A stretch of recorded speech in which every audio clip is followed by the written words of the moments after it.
And welcome to Fox News Sunday Panel Plus with Bill Salmon, Mara Liasson, Bill Kristol, and Juan Williams. And Mara, we were just talking after the show, and you want to talk more about Sarah Palin and the Tea Party, so go ahead. Look, I think it's a really interesting phenomenon, and I think that any time a movement springs up on the edge of one party, it's always fascinating to see whether the party is nimble enough to absorb it. And every sign is that this Republican Party is doing that. I mean, you heard from Mark Skoda, who says these are people are going to run as Republicans. They're not going to be a third party. And I think that the other thing that is working in the Tea Party and the Republicans' great advantage is they're in the opposition. They don't control any branch of government right now. That makes it a lot easier. Look at the problems that the Democrats have had after they had the wind at their back. They had their kind of fringe groups helping them, providing a source of energy and activism, got them into office, majority control. Now, when it came time to govern, I think that the left wing of the Democratic Party has been nothing but a headache for the Obama administration. But, Bill Salmon, if the Tea Party movement, and, you know, we saw over the course of 2009, it got pretty big. I mean, there were hundreds of thousands of people at all these rallies combined. If it just becomes a matter of trying to get Marco Rubio, for instance, to win the GOP Senate primary in Florida instead of Charlie Crist. And in the case of Illinois, their guy loses and they have to swallow Mark Kirk, who in fact is pro-choice and not a Tea Partier by any stretch.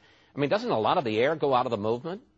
I don't think so. I think that, they're going to continue, there's a natural dialogue, debate, struggle within both parties between, on the Conservative Party you have the right wing and then the moderates, on the Liberal Party and the Democratic Party you have the liberal and the moderates.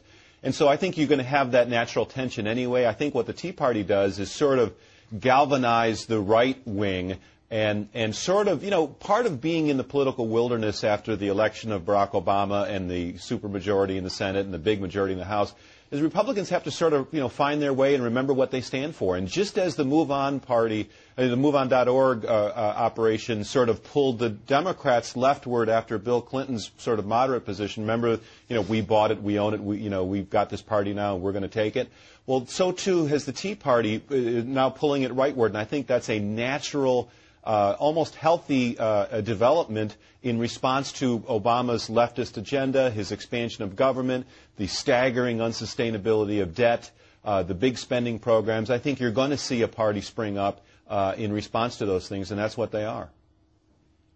Juan Williams, to try to stir up a little bit of trouble from all the way here in Nashville, it sounded to me like Bill Salmon during the show was accusing you of Palin and Tea Party derangement syndrome. How do you plead? Not guilty. I admire people who get involved with politics and who care about the direction of government. So I don't have any sort of feeling like that. Now, Bill said he didn't know if I thought former Governor Palin had pocketed the $100,000. My point there is not to suggest any kind of corruption, but simply that she took the $100,000. She said they signed a check. She wouldn't answer that question directly for you, Chris. But she said that they signed a check for $100,000. Okay, so the check goes to Sarah Palin. I think most political leaders who really identify with a movement would not be charging to speak to that movement. So she says she may put that money into some kind of political action committee. Again, it'll be her political action committee, not anything that's coordinated among all the grassroots Tea Party activists around the country, which is part of the problem that the convention had in general, that its leadership, Tea Party Nation, was charging the $550 for the tickets and then saying, well, we don't intend to make a profit. We might form a political action committee. Now they say they're going to have a second convention, and that's where the profits will go. Again, out of control of the very energetic, idealistic people who are behind the Tea Party movement. I would add one other thing, Chris. I think it's disappointing when you hear people like Tom Tancredo talk about the negativity of multiculturalism in the country, or you hear others at the convention complaining that, we still don't know where President Obama was born and getting a standing ovation. That's the kind of stuff that will drain the energy and the idealism from a Tea Party movement. And finally, Bill Kristol, and we got about a minute left. If you want to weigh in on Bill and the other Bill and Juan on Governor Palin, feel free to. But also, if you will, where do you see the Tea Party movement by November of 2010?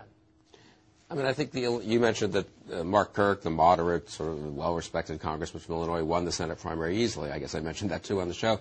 And that means a lot of conservatives must have voted for him for Senate. But if you look at the 8th and 10th congressional districts of Illinois, as I mentioned, one of those was Mark Kirk's district, a more anti-establishment, Tea Party-friendly type candidate won in each of those districts over, I think in one case, a local mayor, and in another case, a local state representative. So I think that shows that a fair number of these voters can split their ticket, so to speak. They can vote for the more establishment candidate for Senate where they think he's better qualified, but at the congressional level are willing to take a little more of a risk on someone who hasn't held office. I mean, you said earlier, Marco Rubio, is that all it's going to be, sort of? Well, the fact that Rubio is now ahead of Chris, the sitting governor, in a Senate primary in a big state like Florida, is a pretty impressive thing. So I wouldn't underestimate the importance of a lot of conservative activists being very energized in these primaries, but that doesn't mean they're going to be suicidal in terms of who they nominate. All right. I want to thank you guys once again. You can all go home. I'm going to get the dog sled and the Huskies and try and mush my way back. And, folks, please check in with us on FoxNewsSunday.com throughout the week. Post after you watch Panel Plus what you think about the Tea Party movement, Sarah Palin, and our comments. And we'll see you all next Sunday.